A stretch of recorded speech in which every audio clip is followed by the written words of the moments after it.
Hey race fans, it's race day top 5 with me, Frank 5. Boy, do I have a lot to talk about. Lots of things. Tires, speeding penalties, and Brad Keselowski. So let's start it off.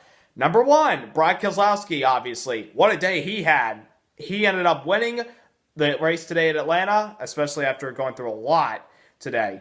Two tire issues, and then a speeding penalty that sent him clear to the back with a lot of laps left in the race. I honestly thought he was going to get a top 10, but he came ripping through the field and just destroyed everybody at the end as he beat Kyle Larson, Matt Kenseth, which I know a lot of you are probably thinking, Matt Kenseth, he's been a lap down this entire race.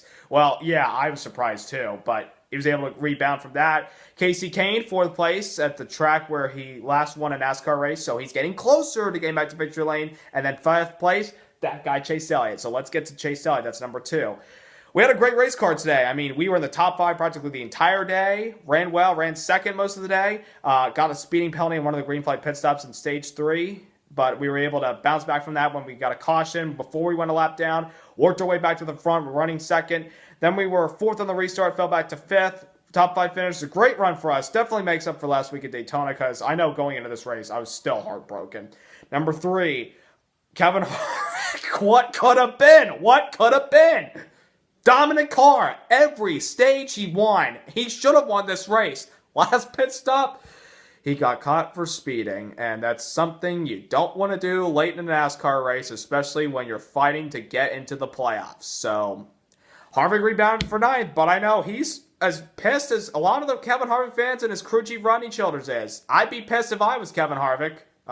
Don't have a tantrum, but I mean, I'm glad he rebounded for top 10 because, you know, if he finished the top 15, I still think he would have been really upset. But I think a 9th place finish was not a bad day for Kevin Harvick. Number 4, today was the first race with the low downforce package. I know what you're probably thinking, yeah, we had a low downforce package last year. This year, we shortened it a little bit. It's the same package we ran at both Michigan races and Kentucky last year. 2 of the 3 races were run by the Penske guys, and the other one was won by Kyle Larson. I honestly thought today produced some really good racing, especially for like 8th, 9th, 10th. We had guys like Kurt Busch, Stenhouse, Bain, McMurray, Eric Jones, Clint Boyer, Ryan Newman, Austin Dillon. They were all battling together, even had battles for people that were like many laps down, guys fighting for the free pass.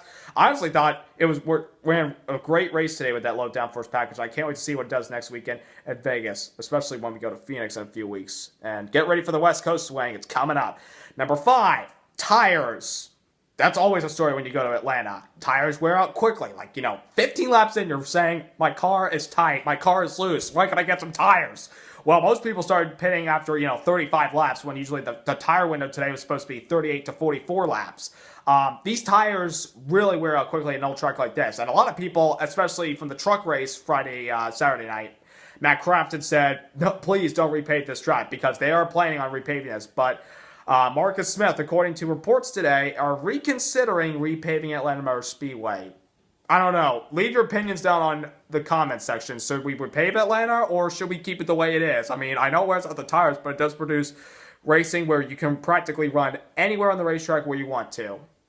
I mean, I don't know what to do. I mean, I kind of want them to repave it because the track's getting old, but on the other hand, I don't want to repave it because it produces some good racing and a lot of the handling goes away. Although, sometimes a guy that leads gets a 7-second lead like Kevin Harvick did today. But if you were somebody like, if Jimmy Johnson, who was not a factor all day, was dominating, he'd probably have a 5-second lead and people would be bored about that.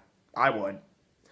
That's basically what I have to say about that. Other than that, great race today, and congrats to the 2. He's in the playoffs. We're going to the West Coast ring, Las Vegas, and then he'll go to Phoenix, and then he'll go to Fontana, and then we'll come back over to the East Coast for Martinsville at the beginning of April. So hopefully everybody enjoyed today's race in Atlanta, and hopefully everybody enjoys next weekend in Vegas. So don't forget to subscribe, hit the like button, everything. Great race. I enjoyed it. I can't wait for Vegas, and see you then.